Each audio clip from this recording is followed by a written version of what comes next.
So what happened was, I made a Reddit post 4 days ago about Genshin changing their publisher to Cognosphere. And apparently some big YouTuber that goes by the name Purrple Cat made some criticisms about my post. I'm not here today to attack Hero or anything. I just want to explain where I think our disagreement stems from and speak a few words for myself.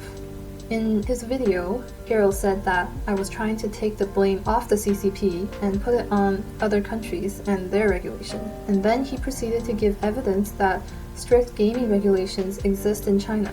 Now, I never claimed that the Chinese government isn't putting pressure on game developers in China.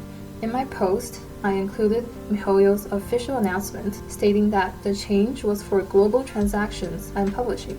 Many people didn't know about this announcement because the popular YouTube videos didn't give them any information. I simply notified them of this announcement and explained how global transaction issues can be resolved by the publisher. For any other game, the developer's announcement alone would have been enough to end the debate, but somehow Genshin's official announcement can't be trusted. Some people think having a Singapore publisher means MiHoYo is free from Chinese censorship rules. For Chinese gaming companies, censorship applies at the development stage, and changing publishers doesn't affect game development at all. As long as MiHoYo itself is still a Chinese company, no matter how many offshore subsidiary companies they make, they cannot be free from Chinese regulations. As long as MiHoYo still wants to serve and profit from the Chinese market, they cannot be free from Chinese regulations. Now, even if we pretend that setting up a company in Singapore means the great escape from the CCP, MiHoYo can't just one day go like, alright CCP, I found a loophole, I'm out, see ya. Do you really think MiHoYo can just give CCP the middle finger and expect to walk away with no consequences? While all of their management team and development team are physically inside China, in the hands of the government? People somehow think leaving China and escaping the CCP regulations is that easy. I don't claim to be the most knowledgeable person about Chinese laws and regulations, but I know it's not that simple.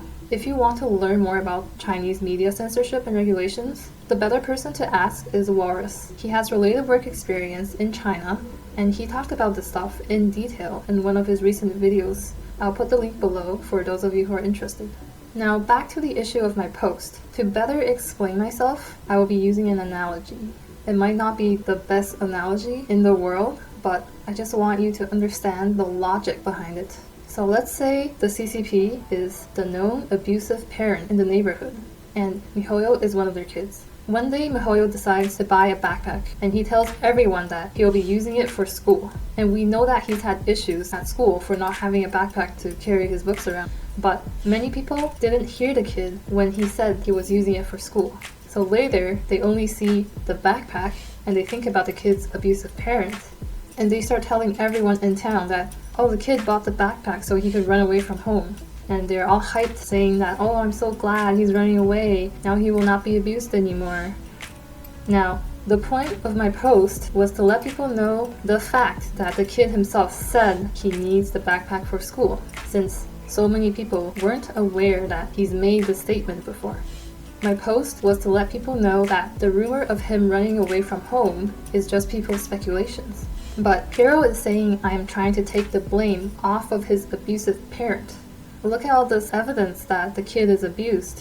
Okay, but you're missing the point. I'm not saying his parent is good and not abusive, but his parent being abusive is not evidence that he got the backpack for the purpose of running away, okay? These are two completely separate arguments. The whole abused child running away from parents scenario is purely your speculation. Then in his video, he basically says that if MiHoYo, the kid, was running away, he wouldn't be telling people about it. That seems to make sense at first, but if you think carefully about it, that's just another speculation on top of the original speculation. You're speculating that the kid's own statement cannot be trusted, based on your speculation that the kid is running away. Anyways, I hope my analogy wasn't too hard to understand, and I made my point clear. I can see from an emotional standpoint why you all want to believe that the kid is running away. You want him to be better, to have more freedom, and I get that. I have no doubt that MiHoYo wants Genshin Impact to be free from restrictions as well, but I don't think there's a simple solution to achieve that. On a positive note, although MiHoYo is not leaving China, they are doing well and expanding globally. They are opening new offices in Singapore, Japan, South Korea, and Canada. These new offices are all hiring locally, so go check them out if you're interested.